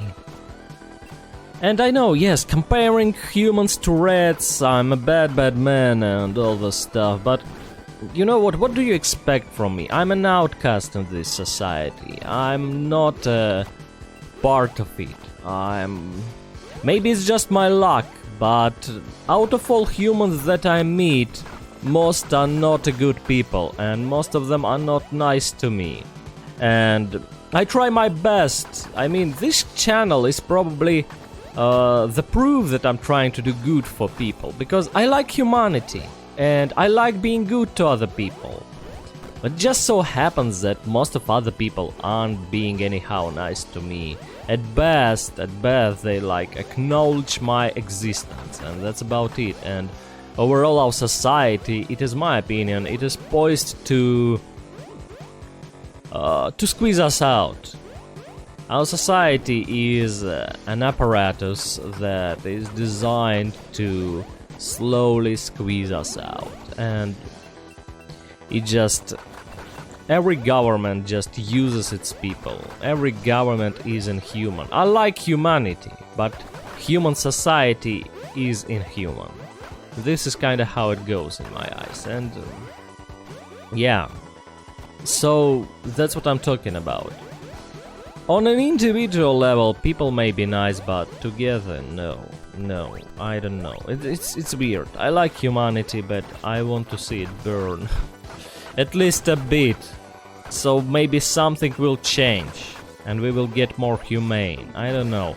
And I want to say something along the line that the death of one is a tragedy, but it is really not. I mean, the death of one is only a tragedy when it's an American or European or some other guy from your country, from the country that has the media and the opportunity to actually scream and cry about the death of one upon the whole nation. Because if it is a third world country, the death of one goes unnoticed. And nobody ever hears about all the people that are dying in third world country. Nobody ever gives a damn. The whole society is unfair on all levels, however you put it. The more you think about it, the more unfair it is. And I see no problems with wishing to destroy it, burn it all to ashes, and build it all again from ground zero. Hurrah, diese Welt geht unter. It's a fine song, by the way, listen to it. Anyway, let's change the subject, I suppose. Let's talk about the Red Lantern. The Red Lantern is a video game I've played and completed and modded relatively recently. I even have a video about it. And what can I say? Red Lantern, it's a dubious video game, since it is kind of just a bunch of mini games tied together. And they've never really developed it to the finish, and there are still a bunch of bugs.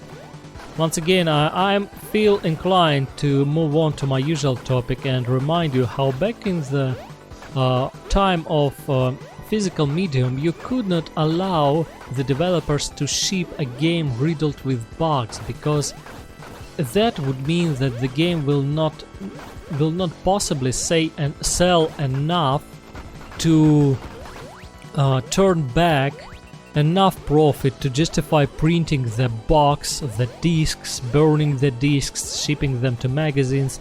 Nowadays you can do that. You can release a buggy video game and just release it as is, and people will buy it. People will buy it and will give you enough profit so you won't even have to finish the game and fix all the bugs. And this is what happened, apparently, because the studio which released the Red Lantern is actually making its second video game, which is named Bistro, as in beast, Bistro. And boy, the protagonist, I hate Furious once again. The protagonist looks cute. Fucking Furious. Death to Furious. Hate Furious. The protagonist looks cute, but I'm really dubious about the game itself because I know how the Red Lantern turned out to be. As a bunch of mini-games and bugged, and bugs were never ever really fixed. But at the same time, I gotta say the Red Lantern was unique. Bistro doesn't look as unique, but all in all, I guess I wish all the best to the devs of the game, and I cannot bring myself to try the fresh video games as of lately. I have to wait a couple of years to let them iron out all the bugs and to finish actually developing the game. But Bistro is on my list, and maybe a couple of years after it will come out, I will actually try it myself. Maybe, perhaps. I will, of course, read the reviews of the people who came before me. Albeit reviews nowadays are also unreliable. Because, you know, people who wrote the reviews might have played the different version of the game altogether, back when it was unfinished still and all that. All in all, you've got to really pay a lot of mind before playing the game and use your brain. I'm not sure if it's a good thing. From one point of view, it's a good thing. From the other point of view, it's a bad thing because people are gullible and a lot of people will play bad games and then leave reviews. But what does it matter if they bought the game and wrote the review? Thus they promoted the game. Thus they brought profit to the developer. Stuff like that. I still think that the old model was better, the physical model. And that we really should somehow anyhow come back to it. This is what I feel like. This is what I dream of, really. It's weird. I kinda like the current model, you know. I kinda like that I do not have to buy manuals, that I can safely go to the torrents and test the game out before buying it, and the torrents would likely have all the PDFs, all the manuals I would ever need, if I ever need manuals at all, because tutorial sections are usually there, and even you know, more there than they should be, because tutorials are over-present and people are doing all those how are they called on English? Turn off, you can turn them off usually. Hints are everywhere and the games are really holding the player's hands. Oh, it's kinda cool. Cooler than when you absolutely had to get the manual, and if you're going to torrent, there's no guarantee at all that someone scanned the manual and attached it to the torrent. But you know, at the same time, I just can't get rid of the feeling that it was better those days, back in those days. Counterintuitive perhaps, but the fact that you had to complete... Really, the fact that you had to buy the manual was probably the best anti-piracy measure one could dream of. All those people who put de novo into these games and other things, they should probably just go back to physical releases and actually make a good game. Just make a good fucking game. And make it necessary, make a physical only release. You know, some musical artists these days still, and screw those people, I reserve my right to hate people, screw those guys, to these days still they release vinyl only, physical only. And if they can get away with that kind of stuff, do a physical only release of your game. Really, I dare you. If you will make a good game, I guarantee you, people will actually go and buy it. The problem is, you will have to compete with the whole world. You will have to compete with Steam, which obviously set the bar very high. But this is how things are. You will have to make an exceptionally good game for it to work. But if you will do it, you will definitely set a precedent. But of course no one will ever even think about doing it, because video game industry is... yeah, it is pretty much destroyed. AAA reigns supreme, and nobody would ever feel about making a physical only release of a video game. I guess it is also because music industry, it has its own underground consumers of audiophile scene, of people who spend a lot of money on vinyl players and stuff, and who actually ready to cash out for a vinyl only release. Video game does have its own retro scene, but it is nowhere near as powerful as an audiophile scene among the music community. Probably because video games are very split. I mean, retro community is named retro. It's not named, you know, game files. It is retro, and it actually includes original hardware is very split up. There is Amiga, there is Sega, there is Nintendo, there is obscure consoles like ColecoVision or 3DO and stuff and so on and so on. And when some indie game developers choose to make retro video games, they have to choose. Do they choose Amiga? Do they choose Sega? So on. Commodore? Something else? I know Luke Hash, a music maker, actually make an awesome Commodore little game, which I really liked. But the point is, the music community is not divided like that. There are several mediums like cassettes, but everyone is pretty much set on vinyls, and even if you'll take cassettes and vinyls, it's pretty much set in stone. There are just two. They're not split up anyhow hard. Therefore you can make a vinyl only release and get away with that. Making a Sega only release is pretty much suicide. You will never sell that much copies to justify development of physical Sega only cartridge in 2026. Yeah, I wish there was some kind of universal retro console which could take them all and play them all. It might have worked wonders for the retro video gaming community. And it could actually brought things a bit closer to 2000s, to 90s, where physical only releases of the video games were actually viable, and we could actually see some of those happening. But so I know of some examples of physical only releases of certain video games, but mostly those are disasters, really. And those are full of controversy.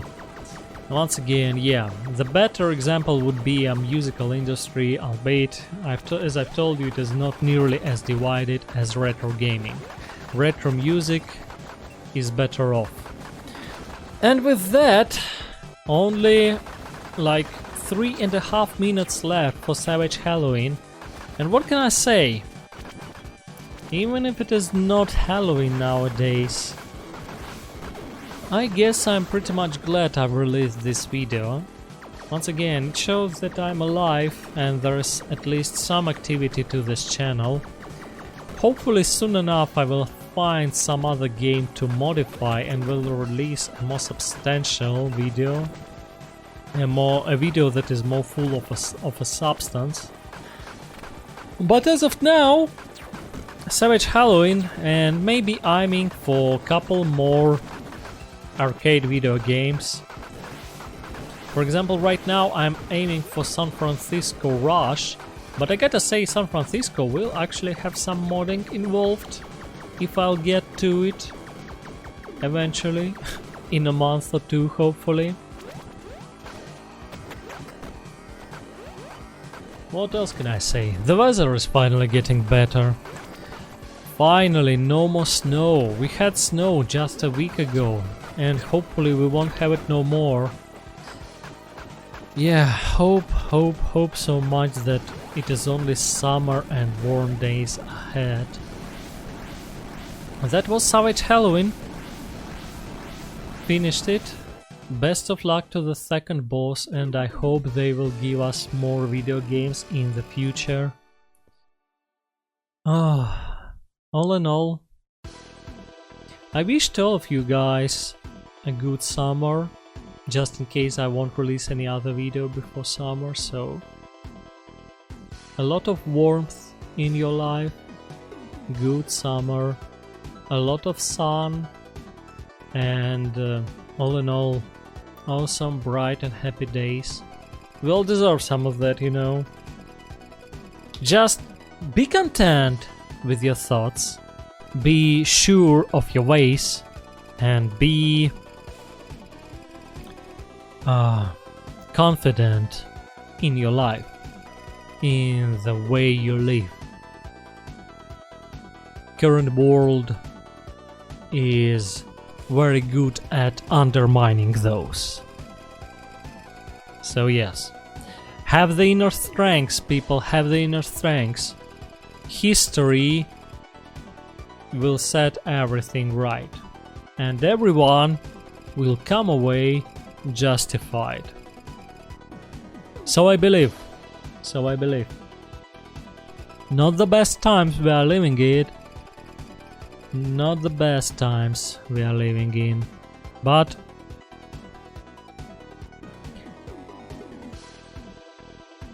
nothing, you know, not the best times we are living in, but have the strengths and we'll make it through. So thanks for being with me, people. If you like this video, stay tuned for more, and all in all, stay cool, have a great time, and of course, good luck. Good luck, cats. Good luck.